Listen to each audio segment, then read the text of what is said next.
Hi, I'm the illustrator of If You Take Away the Otter, and I have made it this far in life without ever making a video of myself. I've been very lucky. So this is my very first one, so we'll see how it goes. We're here outside because of COVID. Everybody's always home, and I was hoping for some privacy, and I couldn't get privacy because everyone is always home. So, but I think this is better. We just had a whole bunch of rain, so all the places that I was thinking about that might be good to shoot a video here had huge waterfalls that were very loud and you couldn't hear anything. So, but I think this will work. And actually, before I start talking, I'm going to show you around for a second because this is much better. This is much better than me talking. Okay, let's see. We are now in the Musconetcong River watershed area. It's a protected area, and it's right near our house here. So it's just a good local hiking spot. And drawing, and actually I like to collect a lot of the plants that I put in my illustrations here too. So look at this. Let's see if we can do this with a camera in my hand. Here we go, down in this cave. Look at that. Oh, what's this? Face mask. Litter. I hate that. We're gonna pick that up and throw that away because that makes me mad. But just for a second. I feel better already. Okay.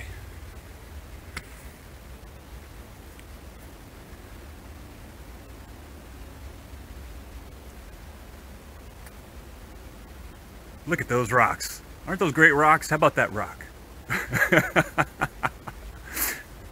My kid makes fun of me about rocks. So, anyway, okay, back to books. We're here in front of our cave that we just were in, and I think a cave seems like an appropriate location for an illustrator, for a picture book illustrator to be.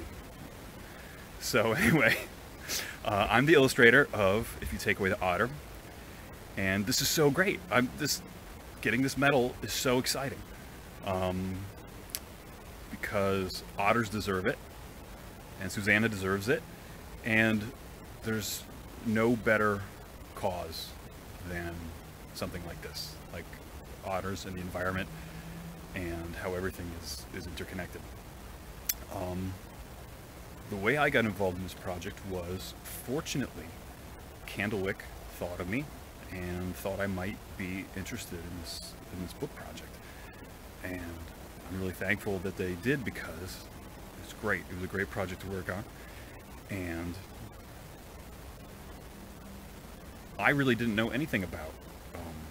You know, I grew up on reading Ranger Rick magazine, and I love nature documentaries, and I thought I know things, but I somehow didn't know really about the kelp forest environment or otters, sea otter. I knew about otters, but I didn't know that they were separate and different from sea otters. I thought the kind of river otters, I don't know, I just didn't really know about it.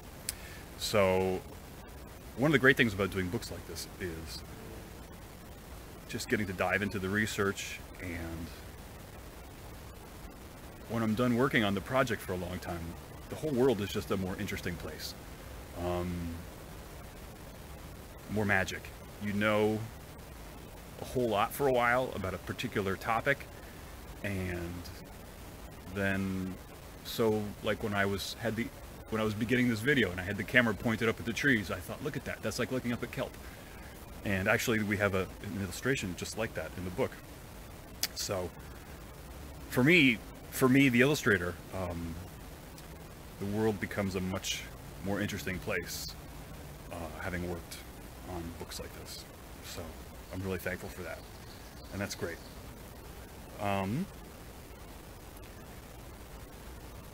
So as soon as I learned what the book was about, and I Googled, like everybody else, I went to Google Images and I typed in kelp forest, and I said, wow, yes, I definitely have to do this book. And You know, in the past, when I started doing book illustration, the problem was finding enough research. So you would go to a big library and you'd spend days and days and days in the library, leafing through books, hoping to find a few pictures that you could use.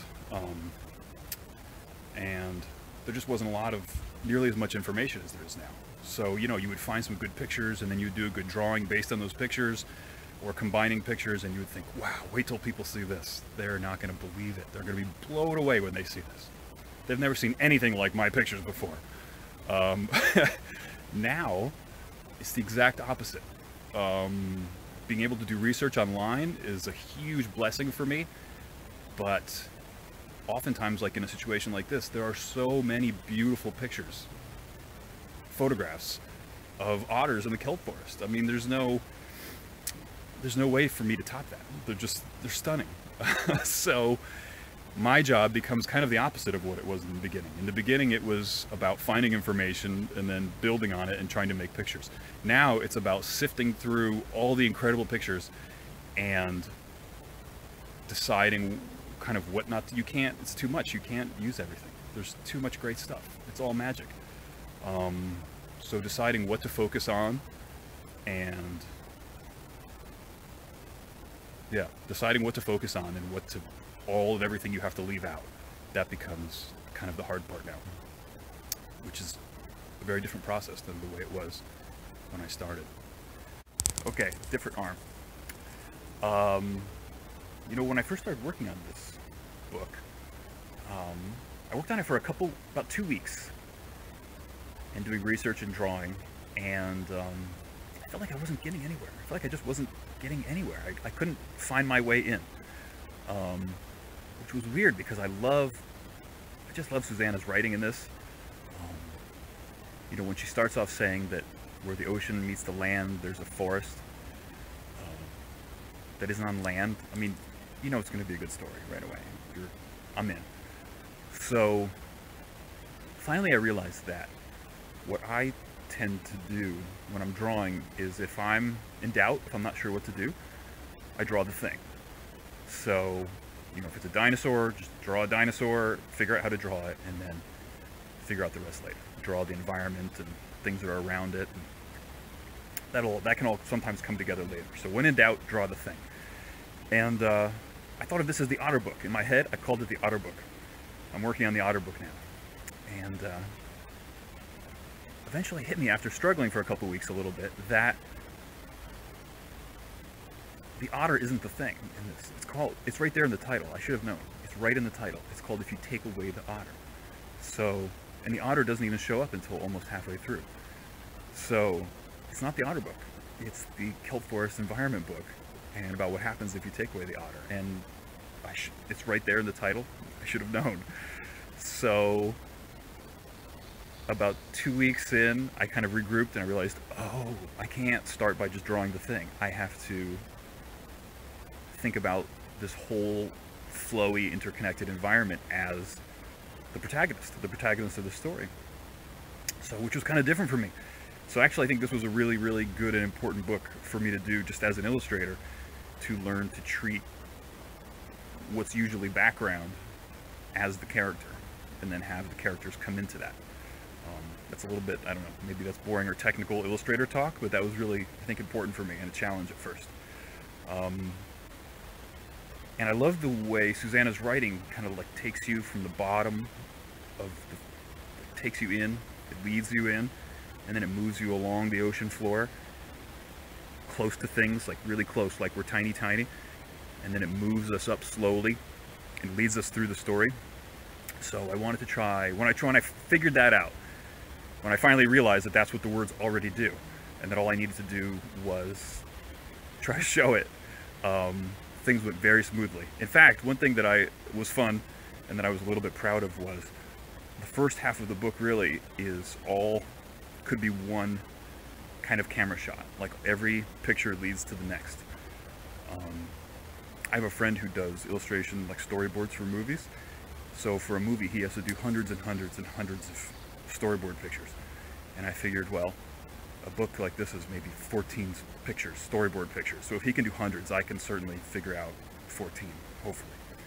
So here, now I'm going to pause and show the way the sketches are interconnected, which you probably don't see in the book. Okay, so all these illustrations are all connected as though they were kind of one camera shot. So we start off, the book starts off, and it talks about, and it introduces us to the forest. So here we are, kind of in the forest, and the idea is to kind of have a mysterious magic forest, and then that leads us in and pulls us into the story. And then the tree in the distance, the kelp in the distance, becomes this one. And we talk about the roots and the holdfasts and how it's attached to the floor. And then this kelp in the corner becomes this one. We move sideways along the ocean floor. So here we are with all the creatures at the bottom. And then that kelp moves upwards and becomes the fish that live in the middle part of the ocean, which then continues on up. And finally we get the otter. Splash! Comes in at the top. And then that wave continues sideways, and then we have the otter eating. And then you can see the kelp that goes all the way down to the bottom again. So all of this really could be one interconnected shot. And really kind of once I figured that out, that that's what the text was trying to do, everything fell into place.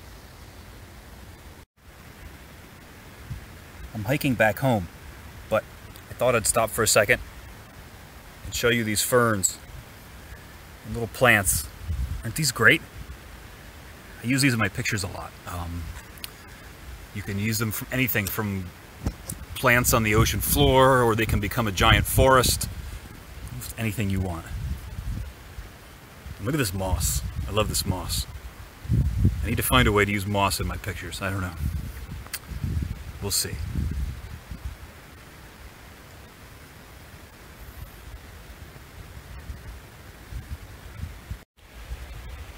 So I think that's it. I'm almost home, and I really wanted to keep hiking all day now, but I have to get back to my cave and get some drawing done. So thank you so much for this medal, and I'm happy for the book, and I'm happy for otters, and thanks. Bye.